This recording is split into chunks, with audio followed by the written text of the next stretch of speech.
Hi, my name is Kevin Cole, and I teach history at a high school in Hemet, California. Today I'm going to be discussing professional dispositions.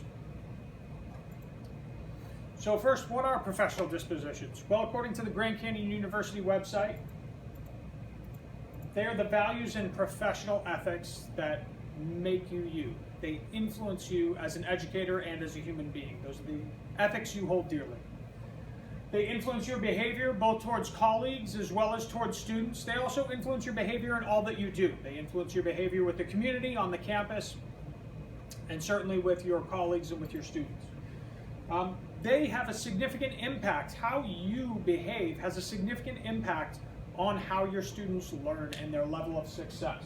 It has a significant impact on student learning. It also has a significant impact on educator growth and how you grow as a teacher. It's a manner in which you treat yourself and which you treat your students as well. If these ethics are held in high esteem, if these ethics are held in high regard, if you hold your morals sacred, then they're going to lead to professionalism in the classroom. Not only will they lead to professionalism in the classroom, they will lead to professionalism on the campus and in the community as well. In the self-assessment survey that we took, there were 10 areas. I wanted to mention right off the top that all 10 of these areas, I strongly agree with all of them. And I hope that every educator who takes this survey strongly agrees with all of them. They're all incredibly valid and very important. But I want to point out a couple of strengths and a couple of weaknesses, just for the simple fact that I'm not perfect. There's only one person who's ever been perfect. I can believe in all 10 of these strongly, but to put all 10 strongly into practice, that's the challenge. But there are some areas of strength, and one I wanted to point out was the belief that all students have the ability to learn. This was the very first of these dispositions, and it's really valid to me. It's really important to me because I work at a continuation high school, and I don't know how many times I speak with a teacher of a student, or I speak with a student themselves, and I hear, this kid's never going to graduate, or this kid's never going to learn. I heard that myself when I was in high school, and to hear an adult that a student is supposed to look up to, an adult who's supposed to be a model for a student, and that adult says to them, you're not going to do it. That's incredibly disconcerting to me. In fact, it's horrifying to me that there are teachers in the world today who can look a kid dead in the face and say, you're never going to learn. I was told that. I have plenty of kids on my campus who are told that, and it's incredibly gratifying to me at graduation every year to see these kids walk across and say, I did it. And I say, send your old teacher an email. Because you did do it and you earned it and you deserve it. Every kid is capable of learning. Every adult is capable of learning. Every human being is capable of learning and accomplishing. And so I don't believe for a second that this kid is never going to learn. I've heard it in my life, and too many of my students have heard it in their lives, and I don't believe it for a second. So I think for me this is an area of strength. I have kids come into my classroom and they are convinced that they can't do it because someone convinced them that they couldn't do it. And I say no. No, you can do it, and you will do it. Definitely an area of strength for me. An area of weakness for me is the community involvement aspect of it. One of the, I believe it was the 7th or 8th one, talked about community involvement, and it talked about the value of community involvement. And certainly I understand that this is incredibly valuable and incredibly important. Again, I strongly agree with it, but it's something that I haven't really been able to do. I've been at my current school site for 2 years. I hope that this is where I'll retire. I love the staff, I love the community, I love the kids. This has been an amazing adventure, but it's only my 3rd year here.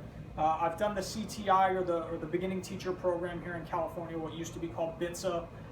And so I'm still kind of getting my feet under me. Now I'm working on my master's degree, so this is definitely an area of weakness for me. It's something I definitely, as soon as my master's is done, I want to become more involved in the community. I definitely want to be more involved in the campus. I'm not one of the teachers to raise my hand and volunteer for everything. Although I have volunteered for a couple things, teachers do a lot of work, a lot of hard work, and I think a lot of people lose sight of that. Now, as soon as my master's is done, I have plans to take students on trips. I'm organizing trips to art museums right now. We have a Friday program where we do explorers, and we go out on Fridays and go on field trips, so I'm organizing trips. And in the future, I'd love to take kids to Washington, D.C. I had the opportunity to go there when I was a kid, and it was something I will never forget. So it's something I plan for the future, is to become more involved in the campus, more involved in the community as well, and to get out and interact outside the classroom. Definitely an area of weakness for me right now, but I have plans to make it a strength. The last thing I wanted to mention was, what exactly does a professional look like? What exactly does a morally sound or ethically sound professional look like? And if hopefully teachers agree with me, they strongly agree with all those things, they'll come up with 3 significant things. And these are things that I've picked up over the course of my life. I think all 3 of these are mentioned in the Jesus style. These are definitely life lessons that I've got myself. I've gotten from my father-in-law, from my pastors. And one is to try and serve as best you can. My father-in-law told me the night before I got married to his daughter, he said, try to outserve my daughter, and if she does the same for you, you guys will both be happy. Throughout my life, throughout my Christian walk, I've learned to be a servant, and it's definitely one big takeaway that I've received over the course of my life is if you can outserve people, they'll recognize it and you'll be a model for them to emulate. That feeds into the next one, being a model for students. I have many, many students come through my classroom. I teach at a continuation high school. Many of the students who come through here are head of household. I have many emancipated students. I have homeless students. I have students who live in shelters. I have students who live in foster care, who live in group homes. I have students who are emancipated adults. I have students who work 40 hours a week and come to my classroom 4 days a week. And so many of those students don't have somebody to look up to. They don't. It's hard to teach about Jesus in a public high school, but if I can model Jesus even a little bit and let them see that through me, then they can use me as a model, and I'll feel like I'm doing something important. The last is I always try to seek to be humble. I always be humble as a professional, as a teacher. I be humble around my students, and I'm humble around my kids. I'm humble around my own family. I try to live with humility because I know I'm not perfect. And truly, the best professional, the best model is Jesus.